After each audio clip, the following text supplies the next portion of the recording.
Now let's take a closer look at another event that recently happened. Amazon Web Services recently held their Reinforce conference as the company attempts to partner with customers to deliver a more secure environment. We've spent a lot of time talking about the challenges of security. That was one of the topics from my conversations on the TechStrong Gang yesterday as well, for example. And it's not easy to actually build secure by design. Amazon, I think, has a really reasonable and realistic concept. Last year, they talked about the shared responsibility model, which Mhm. says what I think we all know, which is that it's not up to the hypervisor company or the hyperscaler company. I keep saying hypervisor, hyperscaler company to deliver security. It's up to everyone, and it's not even an application developer thing. It's all of us. And I think that that's sort of the message that we're hearing this year as well, as Amazon talks about emphasizing security throughout the entire IT structure. We also saw product announcements as well from AWS, including some enhancements to Nitro that help to secure the underlying infrastructure, which is an area that I know that we're all concerned about when it comes to running applications in the cloud. Krista, you were there. You saw Mhm. these announcements. Talk to us a little bit more about your takeaways from AWS Reinforce. Yeah. So Stephen, you definitely alluded to it in kind of the introductory comments here. So it was the second year that I had the opportunity to attend Reinforce, and it there was the consistent theme, right? Sort of around, okay, having secure cloud infrastructure, empowering customers with the right tools and services to be able to, kind of carry forth their portion of the security charge, if you will. And I would say that carried through into there was a lot of discussion around, how do we really kind of bake security into the technology itself and kind of across that perspective to really kind of make sure that security is as intrinsic as possible. We had a really interesting opportunity to hear from Paul Vixie at an analyst dinner on the Monday night there. He is a VP of Security and Deputy CISO with AWS, but he's better known for being a pioneer around DNS. And we had a great conversation with him around his charge of sort of restoring security to pre-internet levels, as he calls it, which is a lot around kind of baking security in at the technology layer, but then also empowering us as human beings, right, to be smarter. And to kind of, as you referenced in the opening remarks, Stephen, really nurture this culture of security within our organizations. And all of those topics certainly resonated through as well when we look at the keynote conversation, which was from Chris Betts, who is the CISO of AWS. And again, he really kind of talked about um, not only, as you referenced, how is AWS leaning on capabilities like Nitro to be able to make sure that the malicious actors don't have kind of that logical access to the underlying infrastructure, or using tools like Amazon Bedrock. This was part of the keynote discussion there to really allow customers to have control over what data they're using when it comes to the foundational models that they're creating for their generative AI applications. But also, again, he really kind of talked about how do we all individually become good stewards of security, and really kind of make sure that that's something that's really ingrained at the cultural level of the organization. Yeah, I think that's a real good point, Krista. And I want to jump in on that because, like I said, that's one of the things that we talked about on TechStrong Gang yesterday.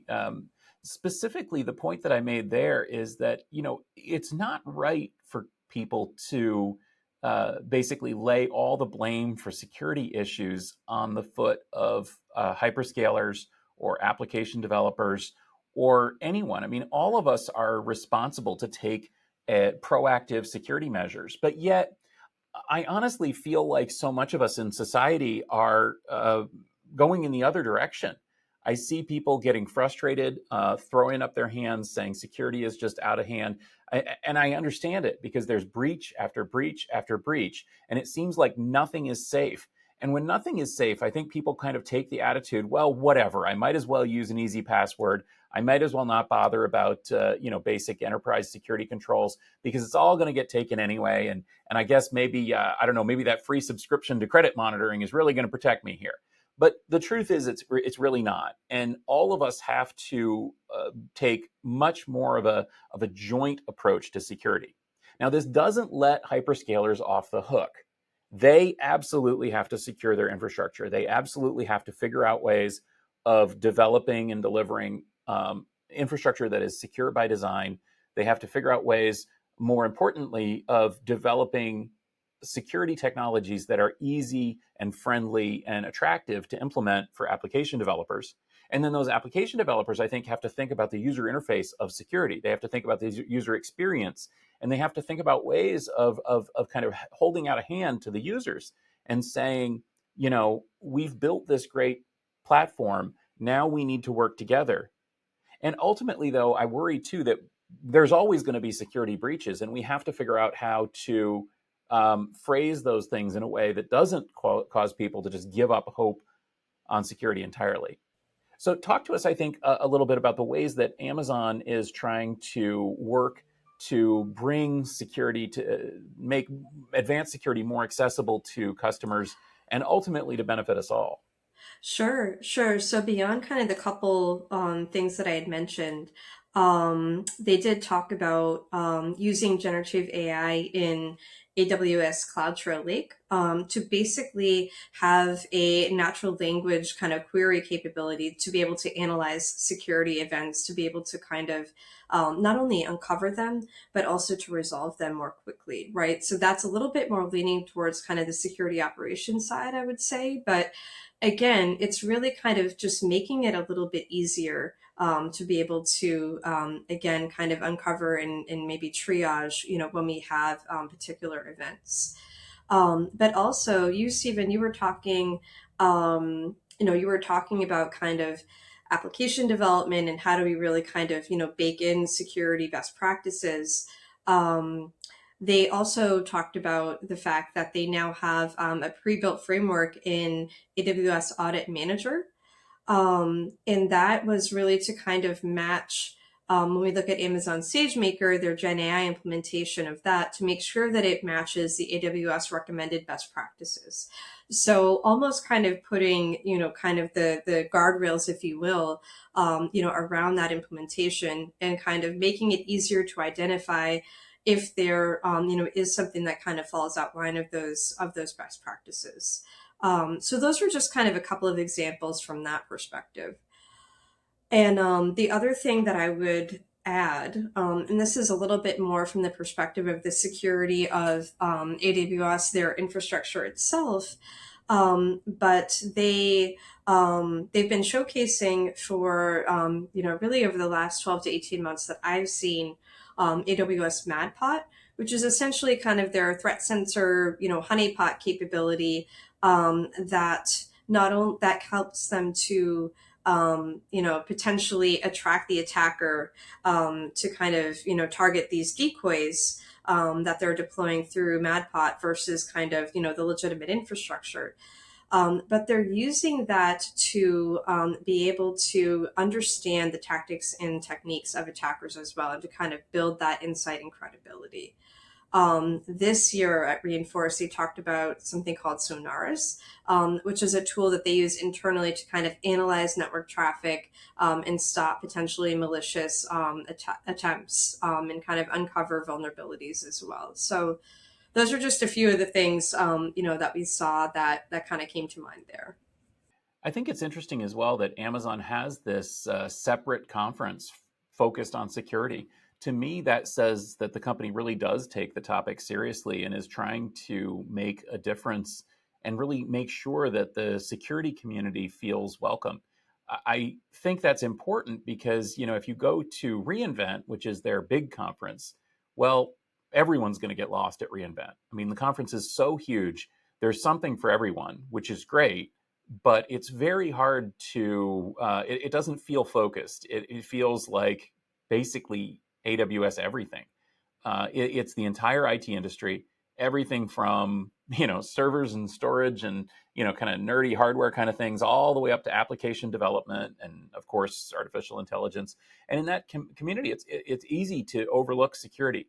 But when you get reinforced, well, nobody's going to overlook security because that's really the topic here. I guess overall, what's your take on Amazon's approach to security, and what's the go away message that they would leave people with coming to reinforce? Yeah. So, I mean, so from their perspective, right, I would say the go away message is, they talk about not all clouds are created equal, right? And I think certainly they have made the care to show that they've been investing for years, right, at this point, and really kind of making sure that their infrastructure is secure by design.